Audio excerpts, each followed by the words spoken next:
Welcome everyone to CEPA Podcast. My name is Evgeny Roshchin. I'm Director of Democratic Resilience Program here at the Center for European Policy Analysis.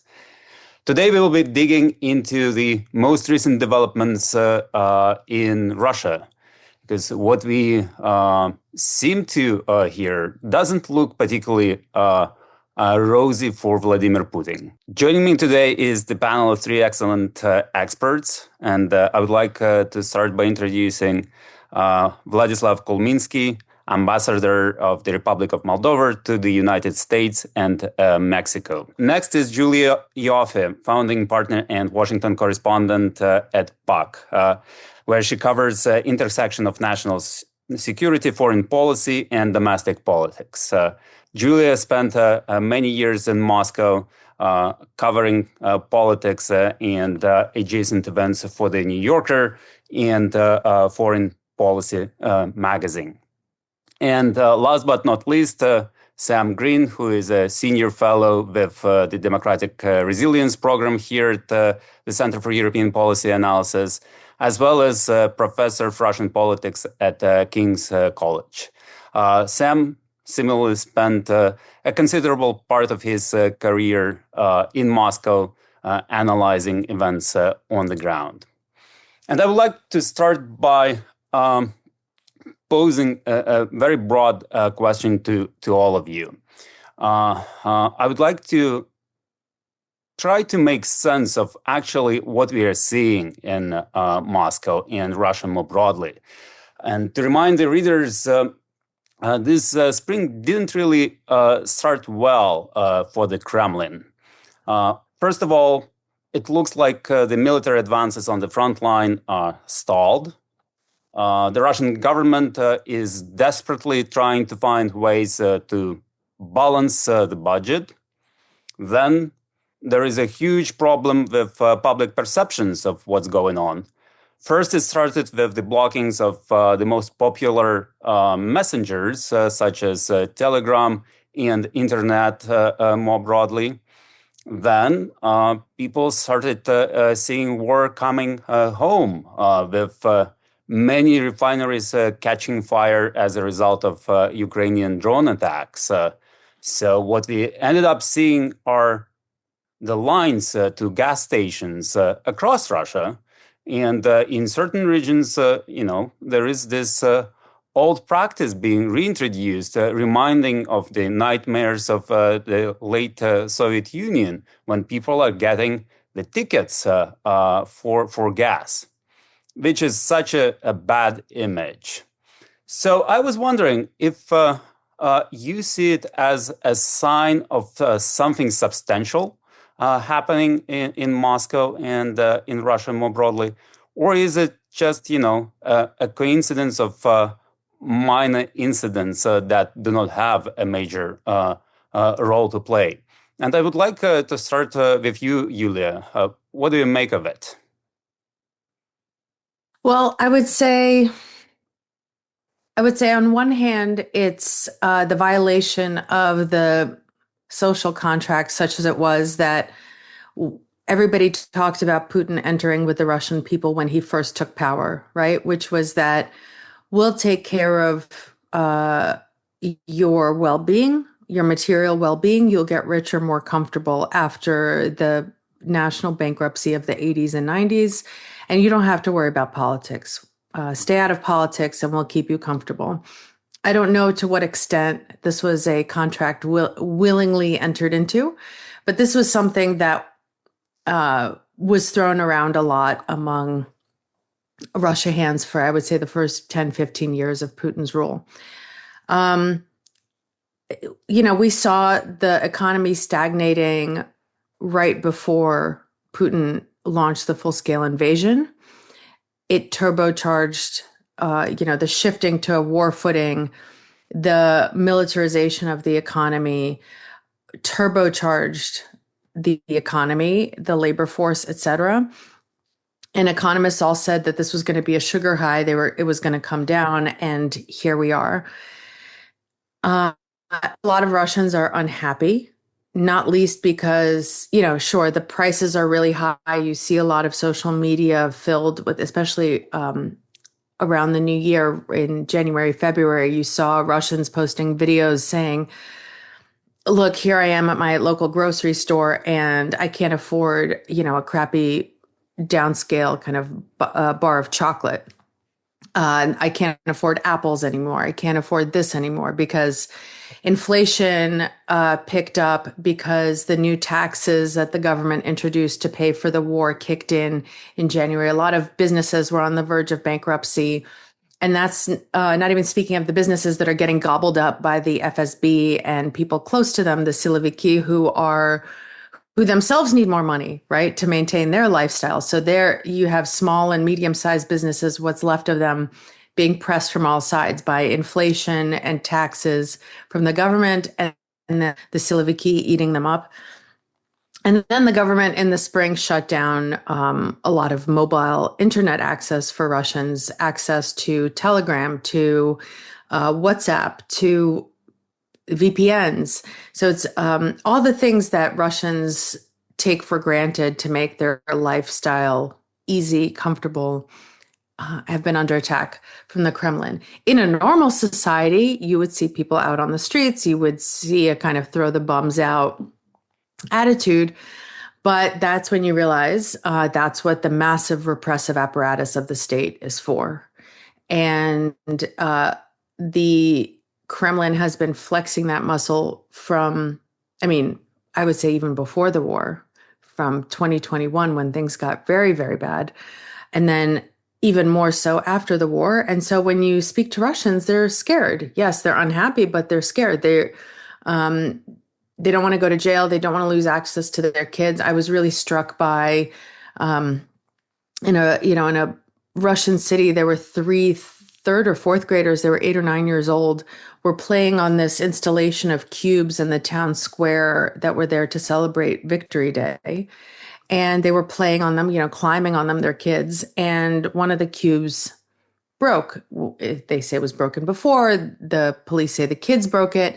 And now they're threatening the parents with a loss of custody, that they're going to take these kids away from their families because they don't respect the cult of World War II. So people are really scared of this machine and they don't want to come up against it because they've seen what it can do. And then there's, of course, the historical memory that every Russian has of what this machine is capable of.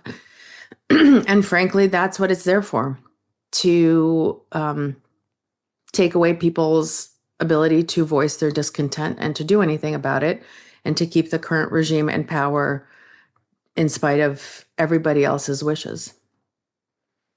Thank you, Julia. I think this is an important observation as far as the social contract is concerned. I wonder, Sam, if you would make a similar link to the foundations of the social contract, or how would you look at this situation? Does it strike you as something unusual to the current regime? Well, I'm not the biggest fan of the idea of a social contract in the Russian case, just because I think, as Julia actually said, it is, a contract we think of something as willingly entered into by both parties. I don't really think that's the case in Russia, but it's pretty minimalist. Fully agree. By the way, I think that was just the kind of the way people thought about it. Sure. And it can be a useful way to think about it. But I think if we start with the idea of a contract, it's a pretty minimalist contract, right? It's really kind of a non-intervention pact is the way that that Lev Gudkov described it from the Levada Center. I sometimes describe it as a Soviet-style divorce, right, in which you've got sort of the regime on the one hand and the population on the other hand, which would really rather have nothing to do with each other. The regime would love to live without 140 million Russians, and the 140 million Russians would be perfectly happy, more or less, to live without the regime getting in the middle. But like it was in the Soviet Union, where you could get divorced, but there was no place to move to because there weren't enough apartments available, right? You are forced to occupy the same space. And that's okay as long as everybody kind of keeps the kitchen and the bathroom relatively clean and really doesn't interfere in one another's life. But what's been happening, and everything that Yuli's been describing, is the state gradually, and the people who are, hangers-on around the state, like the siloviki, gradually intervening more and more into the ordinary lives of ordinary Russians. And that does turn into greater dissatisfaction. Russians don't like, inflation or cost of living increases more than anybody else does. They would rather that they were not happening. They have found ways to cope with this, as well as all of the problems of the war in terms of mobilization and the politics of it, and the ways that it's cut off access to consumer goods in some ways, and made finance more complicated and more difficult, made travel much more difficult.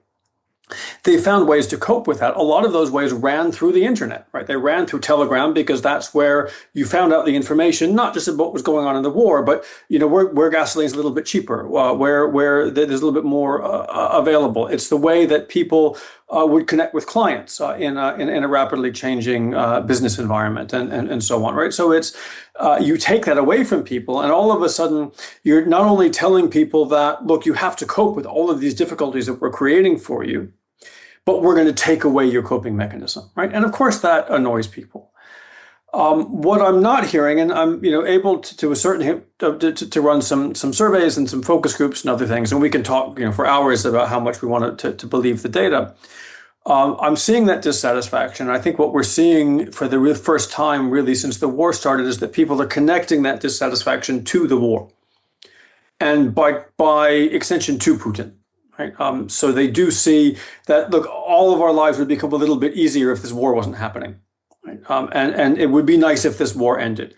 And it doesn't help that, there was kind of a light at the end of the tunnel that people had seen with the advent of the second Trump administration, and the Kremlin and pro-Kremlin TV had talked a lot about how, now the Trump administration is going to force the Ukrainians and the Europeans into some kind of a capitulation, which means this war will end on Russian terms, more or less. And we'll be able to come out from under all of these difficulties. That light at the end of the tunnel has effectively faded at this point, right? So there's now this sense that things that might have been tolerable because they were temporary now feel much more permanent, and that increases the sense of anxiety, right? But to your question, is this something that we haven't seen before? I'm not really sure that it is.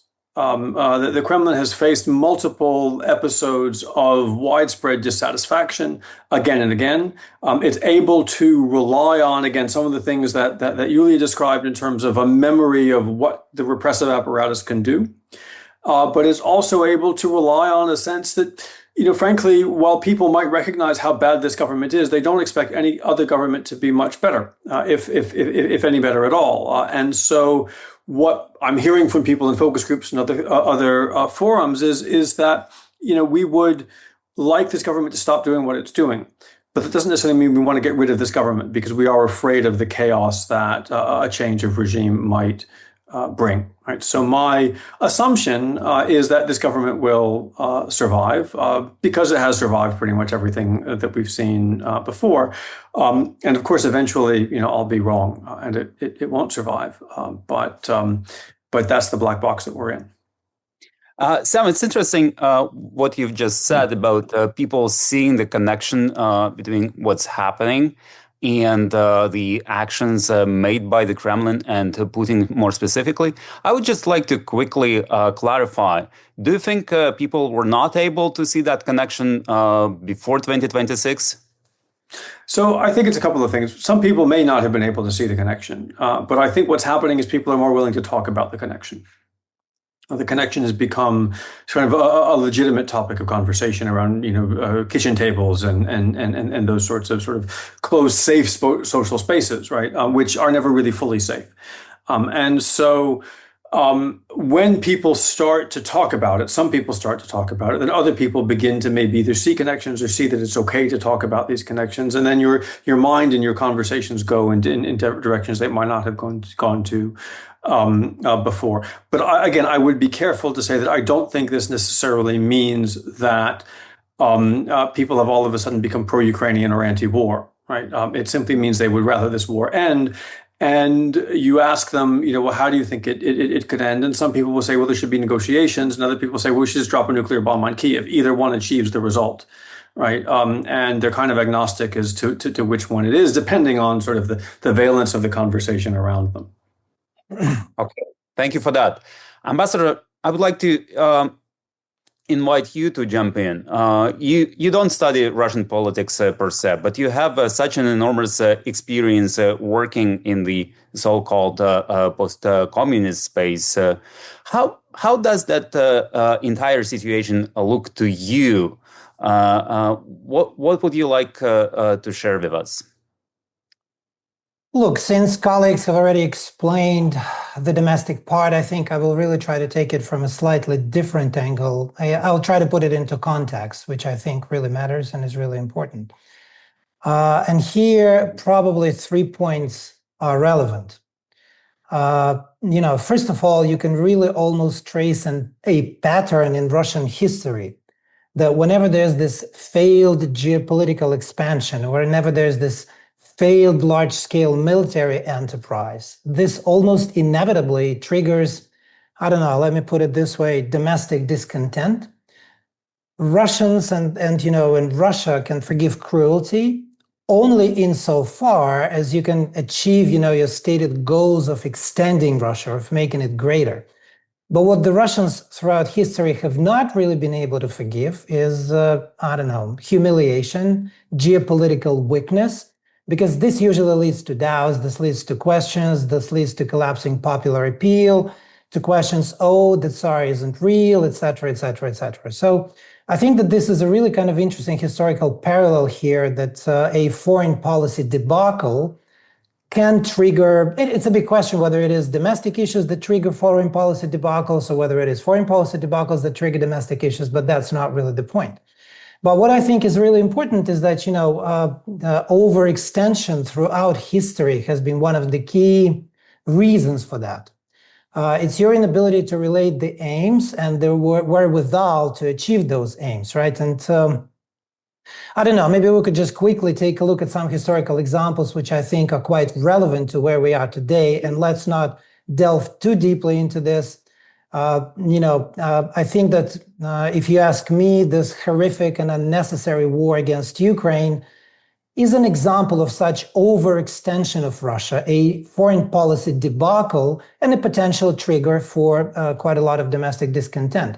So look, let me just, perhaps cite a couple of historical examples when of course, it's not similar, but something that we could potentially look at. So let's look at the so-called times of trouble and the Livonian War, right, which occurred in the late 16th century, where essentially Ivan the Terrible fought a coalition of Poland, Lithuania, Sweden, and Denmark.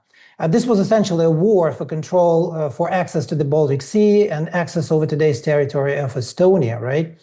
So Russia became overextended, overstretched, and lost. It was a very long war, but shortly after this, you had a long chain of events, the so-called times of trouble, when Russia was essentially in turmoil, when Russia was looking at its own domestic issues and was trying to figure out what was going to happen next. Actually, by the way, it was almost overtaken by the neighboring powers, essentially what they did to Poland in the 18th century. Or look, for example, at Peter III, who essentially undid everything that his predecessor Elizabeth achieved against Frederick the Great. So he was dethroned, essentially. Look at the Crimean War, 1853-1856, which Russia lost to a coalition of European powers, incidentally, right? And it was precisely European powers that balanced off Russian expansionist ambitions. The war against Japan in 1904, the First World War, Soviet invasion of Afghanistan. So there's this trigger of, a foreign policy debacle that brings Russia's internal policy to the surface. My own feeling, and there's a very deep similarity with what I went through in the early 90s, is that essentially Russia's war against Ukraine is precisely such a trigger that is going to bring Russia's internal issues to the surface. And now, is Russian war against Ukraine a debacle? I think it completely is, right? It's a completely wrong assessment of your capabilities, of your ability to achieve those aims. I would probably argue that this is one of the worst mistakes in the entire history of Russian foreign policy. You go in, you get stuck, you now You cannot achieve your initial war aims. They were not even achievable in the first place. They wanted to dismember Ukraine, cut it off from the Black Sea, take over Odessa, Mykolaiv, cut a land corridor to the Transnistrian region, turn Moldova into a satellite state, push NATO away. Instead, after so many years of war, you only have 20% of Ukraine's territory. You essentially lost Ukraine and Moldova for many generations to come. Other post-Soviet countries are going to be looking away. NATO is much closer. Where's Russia's global power today? Look at Cuba, look at Syria, look at Iran.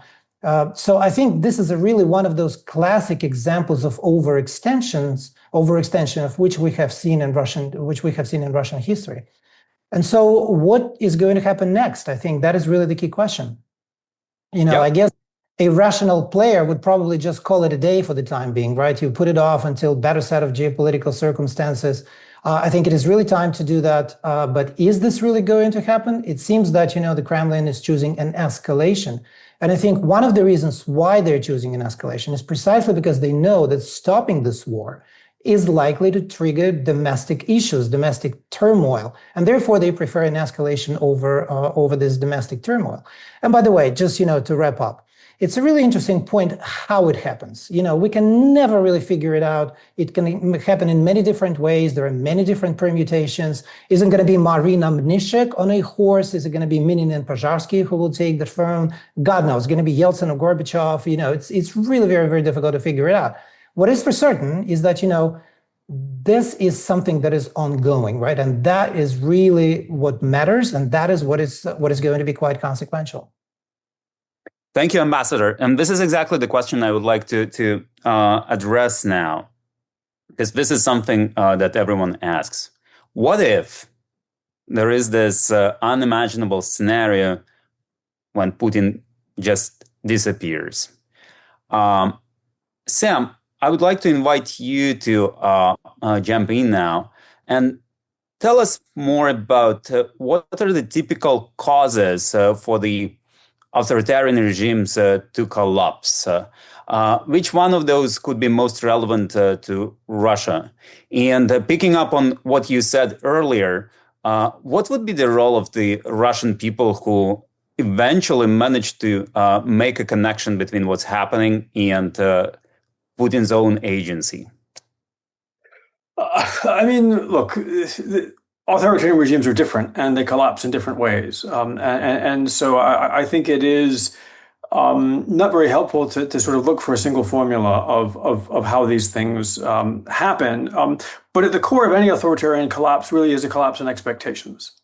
Right? And it tends to have to do with two sets of expectations, right? One is the expectation of the elite, right? The people around Putin, the people who benefit from this system, who, one way or another are winners in the system of power that Putin has built and over which he presides. And that has to do with the expectations of patronage. Is he going to be able to keep them wealthy and powerful, but also is he going to be able to keep them unaccountable? Is he going to be able to keep them safe from their competitors as well as safe from a population that may tolerate them but doesn't like them, and would certainly rather that the kinds of wealth that they have amassed be distributed differently, up and down or mostly down the socioeconomic food chain.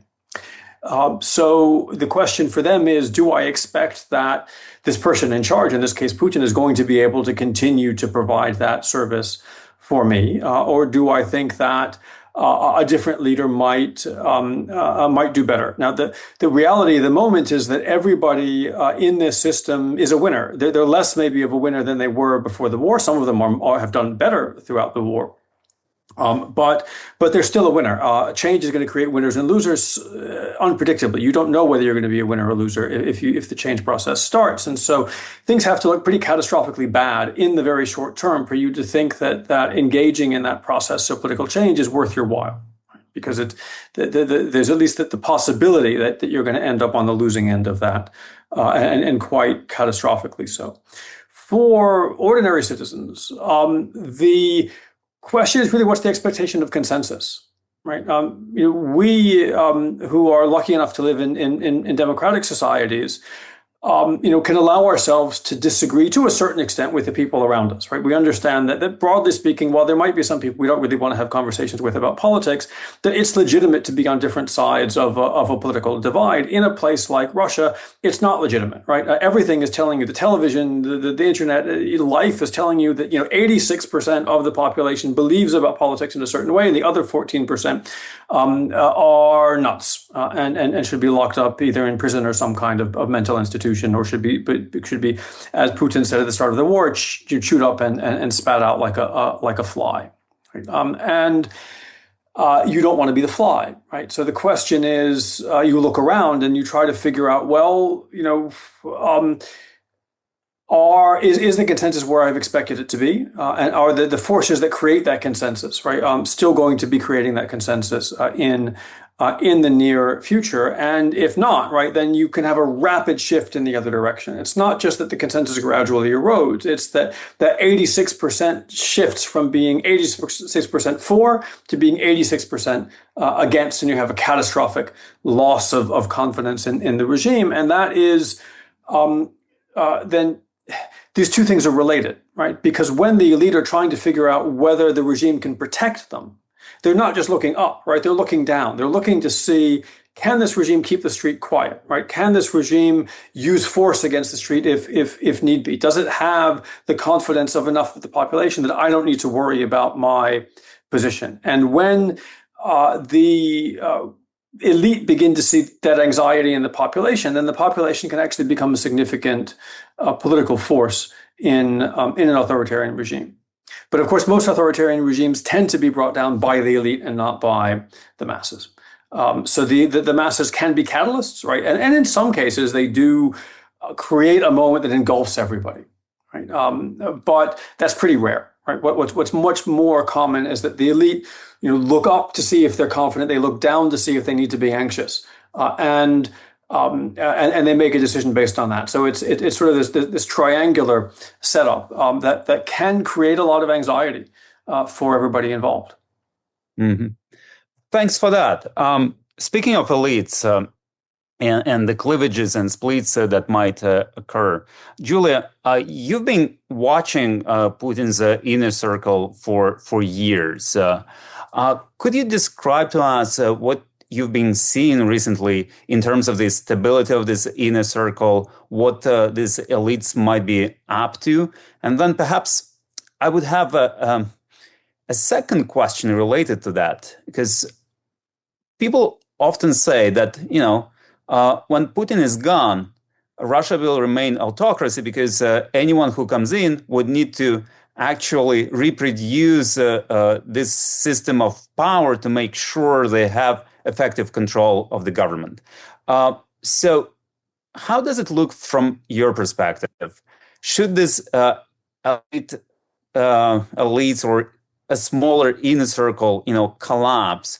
Who would step in, and what would be the rationale for that player to, maintain the system? Would they actually maintain it, or would they decide to bring in something else to make sure everyone's happy? So I don't know about, I haven't really been tracking the elites. That's not really my purview. I think that's more Misha Ziegler. But,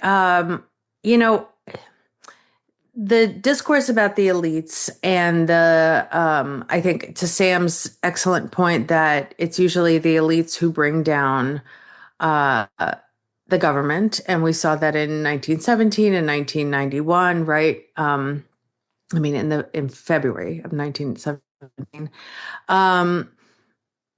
I think there was a kind of a recognition of this in the popular discourse in the early days of the full-scale invasion. And I kept hearing people talking about the tabakirka, the snuff box that there was this kind of collective fantasy of people who didn't approve of the war and thought it was a catastrophe, not because they love Ukrainians, but because they saw the West shutting itself off from Russia, sanctions, etc., just like inconveniencing their lives. Although there were many who were against the war because they thought it was immoral, etc. But the snuff box scenario was basically the fantasy that somebody in the elites and the inner circle would take a snuff box and crack Putin on the back of the head with it and kill him, and that would magically thing. And it doesn't necessarily, because as Sam and the ambassador can tell you, when Stalin died, the system kept going for another nearly 40 years. When Gorbachev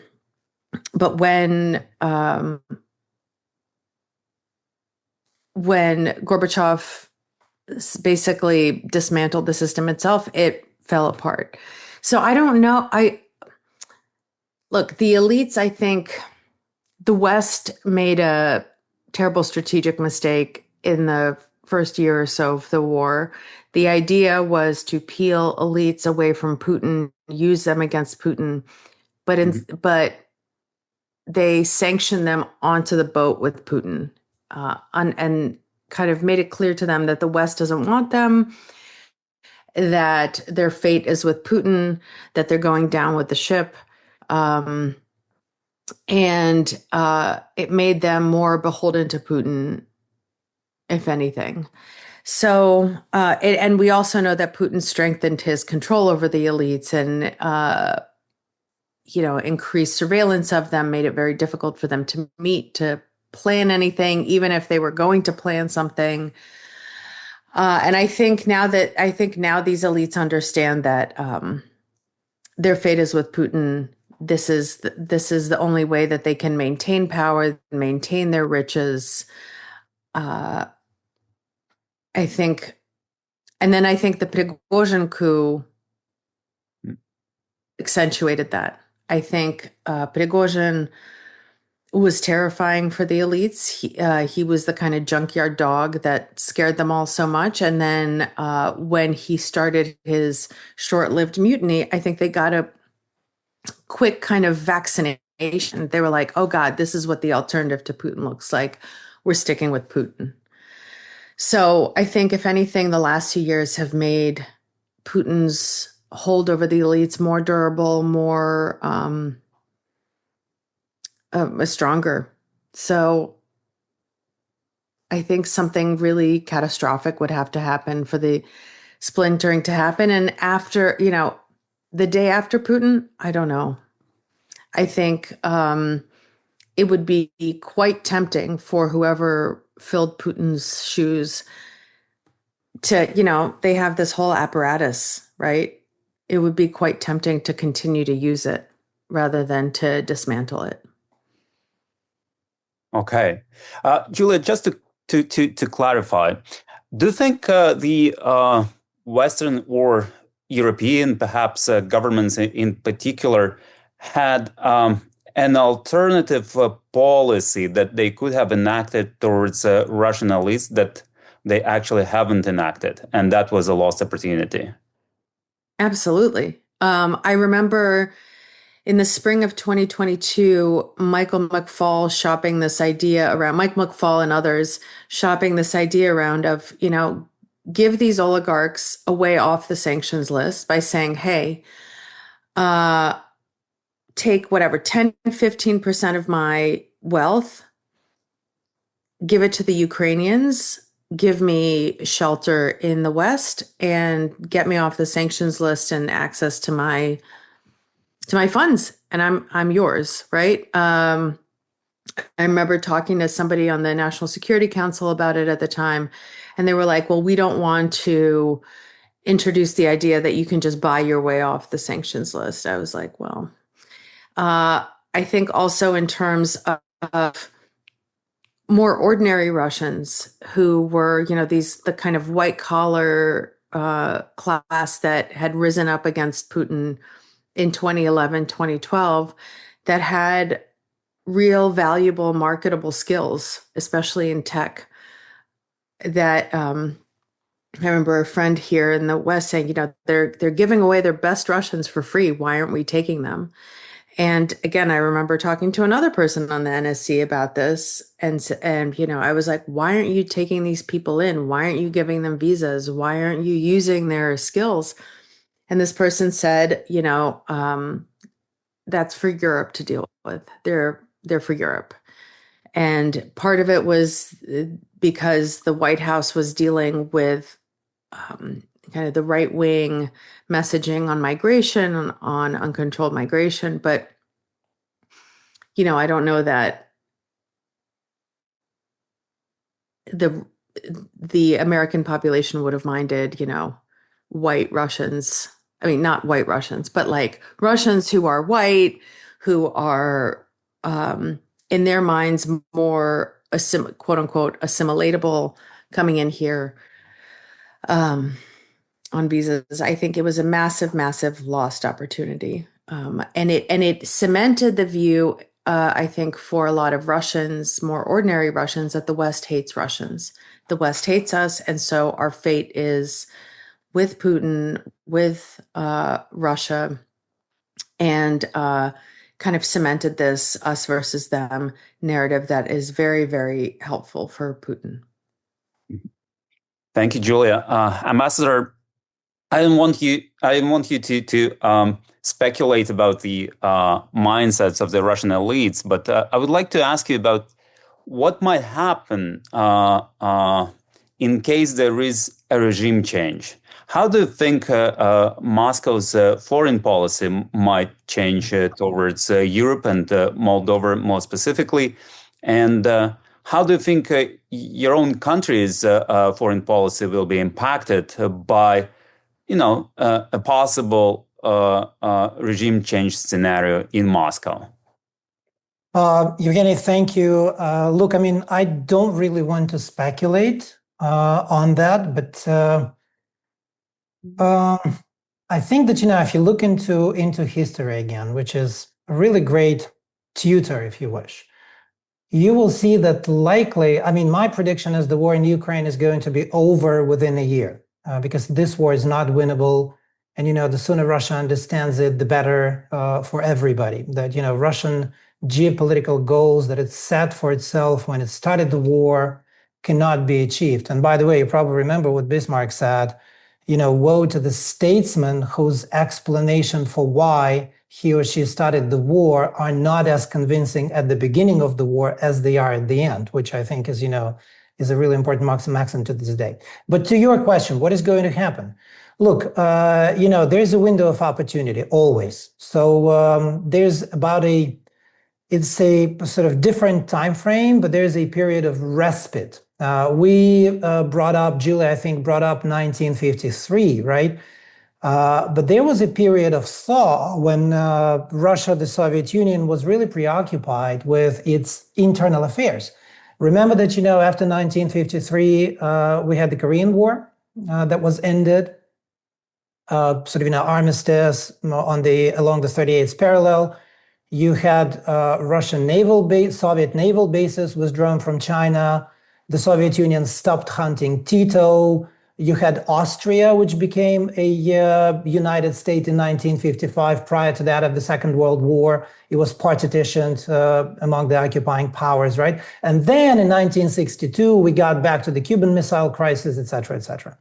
Now, take mid-1980s, for example. The USSR, the USSR stops supporting the Sandinista government, and eventually there's elections there in 1990.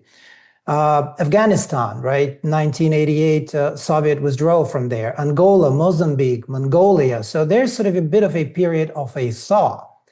But the second point, which is really important, is that after this period of, respite, if you wish, Russia is going to be back at it, right? And this has always been a pattern in Russia's history, which for us as a small country really matters, and which we have seen time and again, right? Simply put, Russia will remain a threat. It will not become a partner. It will not become, a fellow democracy. It will remain a threat, which is always ready to exploit weaknesses. So that means if, once the war in Ukraine is over, pretty much most post-Soviet countries are going to run to the exit, right? Because we will continue perceiving Russia as a threat. And we will want to balance against that, right? We will want to protect ourselves. It doesn't really matter that much who's going to be running Russia anymore, right? Francis Fukuyama's end of history failed to materialize, and we're not getting back to that. The only question is, are we going to be able to use that window of opportunity, to protect ourselves, to secure ourselves? It's it's also quite clear that there is going to be a division of our region, Eurasia in general, into spheres of influence. That is a bit inevitable. We no longer live in the rules-based world. We live in a balance of power world, spheres of influence world. So to the Republic of Moldova, and we're under no illusion that there was somehow, there's going to be a better, more positively inclined government in Russia, that it is going to to all of a sudden start exercising benign administrations. Frankly, it doesn't really concern us. What we want to make sure is going to happen is that we don't end up in Russia's spheres of influence again. That is the key thing that is going to happen. And I think you will see a lot of, post-Soviet countries running to the door, running to the exit, right? And so far, Moldova was also a target of Russia's war against Ukraine, which started in February of 2022. But thanks to our partnership with the United States of America, thanks to Ukraine, which shielded us essentially, nobody wanted Moldova to become an enclave behind Ukraine's back that would be controlled by Russia and that would potentially destabilize the entire region. So it was in everybody's national interest to make sure that Russia doesn't gain a foothold behind Ukraine's back and spreads the war further and creates instability. So, we didn't really use that period after the collapse of the Soviet Union wisely, because Moldova as a country was trying to sit in two chairs, right? We thought, whoa, we're so smart. We're going to be playing this geopolitical games between the East and the West, and somehow we're going to benefit. But in reality, what actually happens is that, all the confrontations and all the wars are actually happen in the so-called gray zones. We didn't do what the Baltic states did, which is dart to the exit. And this time around, I think nobody in my country is going to be hesitant again. That is pretty much what is going to happen, and you will see a lot of countries behaving exactly like us or like Ukraine. Ambassador, thank you so much for these observations. I think this is the kind of lesson your country is learning from the past experiences. To just wrap up this insightful discussion, can I ask you, Julia and Sam, to offer us your own lessons from the early 90s that could perhaps be relevant to today's? What the West and Europe has learned, and what would you recommend them to remember in a bullet point, if you can? Julia, if I may invite you to start. Sam. Oh, Sam. Okay. I mean, there's a lot of us. How much time we got, Genya? I mean, the 1 minute, Sam. 1 minute. 1 minute. Listen and listen more broadly, to me, is the lesson. We've learned a lot of lessons. We misunderstood a lot about transition. We misunderstood a lot about, how economic transition in particular creates demand for rule of law, created demand for rule of law amongst the oligarchs, but they got the rule of law here in London and not there in Russia, and they were able to sort of participate in this arbitrage, which weakened rule of law and actually helped create the autocracy in Russia. We need to not make that mistake again. But we didn't listen to the people who were telling us, including people in Russian civil society and the Russian opposition, that we were helping to create unaccountability in Russia, and we were helping to rebuild authoritarianism in Russia, and that was going to lead us in the direction of a conflict that, partly because we couldn't understand how the conflict would be in Russia's interest, and it isn't in Russia's interest. But what we didn't understand was that Russia was building a regime that was going to act in its own interest and not in the national interest. And as a result, we find ourselves where we are. So I think that, Russia eventually will change. There will be windows of opportunity. I agree with the ambassador. It's not going to become a democracy anytime in the very near future. But it can become a regime that is easier or harder to work with. And we have a role to play in that. But we will only play that role effectively if we listen more broadly to more voices in Russia and pay a bit more attention to what's actually going on rather than what we would like to think is going on. Julia, what would be your take? My lesson is the resilience of the structures of the state and the extent to which 1991 was not a revolution at all. I still think that one of the kind of missed opportunities of the 90s was because of the economic crisis, because of everything else going on, there was this desire to just move on with things and not to listen to the Dimshaza and have a real historical accounting, illustration of, the people who worked in the KGB and who were guilty of some of these horrific crimes. The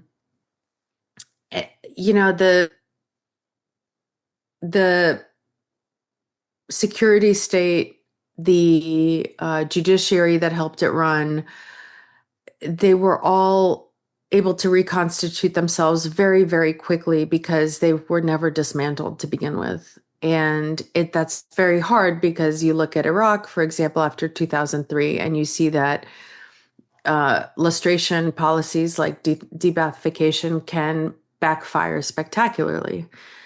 But I think that was something that we didn't take into account, the extent to which the KGB really never went away, that it kind of just maybe went into hibernation for a little bit, but was able to quickly reconstitute itself. I still often think about and cite the example of Zoya Svetova, who is a very famous Soviet dissident and Russian journalist and human rights advocate who, when her home was searched, I want to say about a decade ago,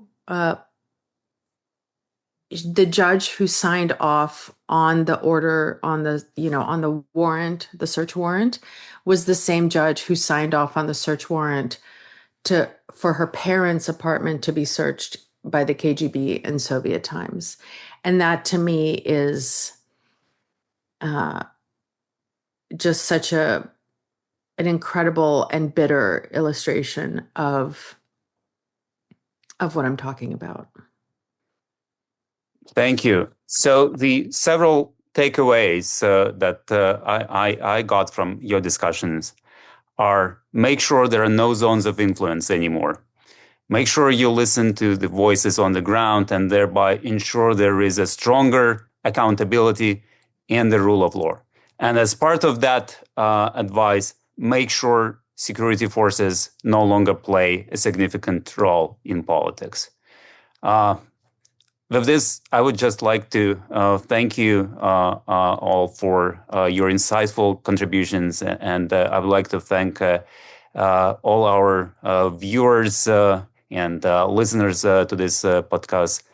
Please make sure you join again. We'll have more on offer. Take care.